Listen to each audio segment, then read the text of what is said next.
주간 정치 순서입니다. 앞으로 9일 뒤면 민선 8기 지방정부가 출범합니다. 수장이 바뀌는 자치단체들은 저마다 인수위를 꾸려서 차기 정부의 윤곽을 짜고 있는데요. 특히 기존 시책을 전면 재검토하겠다는 공약을 내걸고 뽑힌 홍준표 대구시장 당선인. 상당수 현안의 변화가 불가피한 가운데 과연 홍준표호가 구상하는 대구시는 어떤 모습일지 관심이 집중되고 있습니다. 홍 당선인, 선거 다음 날부터 기존 시책에 대한 대대적인 칼질을 예고했습니다. 서대구 트램 사업은 폐지하고 모노레일로 검토하겠다고 했고, 권영진 대구시장이 석 달 전까지 공개 천명했던 제2대구의료원도 재검토 의견을 냈습니다. 앞서 홍 당선인은 시장 후보 시절 턱까지 확정된 신청사도 재검토하겠다고 밝힌 가운데 논란이 일자 진화에 나서기도 했었죠. 당선되면 가장 먼저 시정을 혁신하고 불필요한 공공기관들도 통폐합하겠다고 말해 대구시 산하기관들은 적잖이 긴장하고 있는 것으로 알려졌습니다. 홍 당선인은 현재는 시정 재편 작업을 인수위에 일임하겠다고 물러선 상황인데 과연 뚜껑을 열면 실제로 무엇이 얼마나 바뀔지 지켜봐야겠습니다. 한편 경북도는 현 지사가 재선에 성공하면서 인수위는 꾸리지 않았습니다. 그런데 눈길을 끄는 새 조직이 있습니다. 바로 지난주 출범한 100조 원 투자유치 특별위원회인데요. 민선 8기 이철우 호의 기치를 상징적으로 드러낸다는 분석입니다.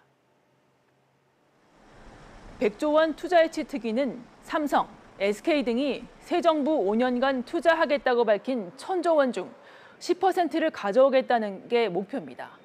전현직 기업인과 금융전문가, 교수 등으로 구성된 투자유치 특별위원회를 꾸리고 전국 최고 수준의 보조금 혜택과 산업단지, 행재정적 지원을 통해 임기 내 목표를 달성하겠다고 했습니다.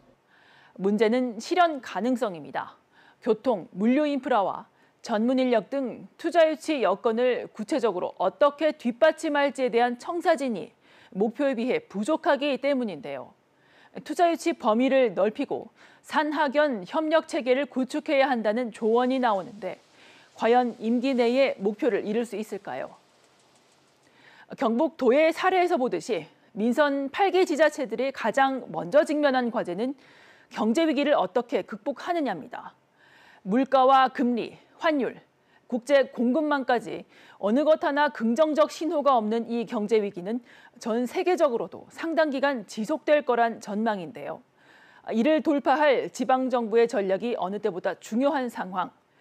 대구시와 경북도가 최근 내정한 새 경제 수장들의 얼굴이 주목받는 이유입니다. 경상북도는 어제 이달희 전 경북도 정무실장을 신임 경제부지사로 내정했습니다. 이달희 내정자는 중앙정부, 국회를 비롯한 정책에 풍부한 인맥을 보유해 경북도의 국비 확보 작업에 적임자란 평가를 받고 있습니다. 경북의 큰 국책 사업을 차질 없이 중앙정부와 협력해서 이런 고환율 시대에는 수출 기업들이 활로를 찾을 수 있도록 도에서 적극 지원하는 게 중요하다고 생각합니다. 한편 홍준표 대구시장 당선인은 새 경제부시장을 기획재정부에서 파견받기로 했는데요. 역시 경제 위기 돌파 의지가 반영됐다는 평가입니다. 또 다른 관심사는 대구 경북의 새 경제 사령탑들이 얼마나 호흡을 잘 맞출 거냐입니다.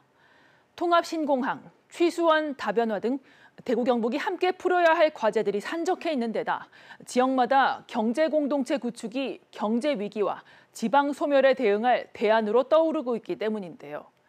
신임 대구시장과 경북도지사가 각종 지역 현안에서 미묘한 입장 차이를 보이고 있는 가운데 새 경제 부단체장들이 협력 관계를 얼마나 잘 만들어 나갈지에도 이목이 쏠리고 있습니다. 지금까지 주간 정치였습니다.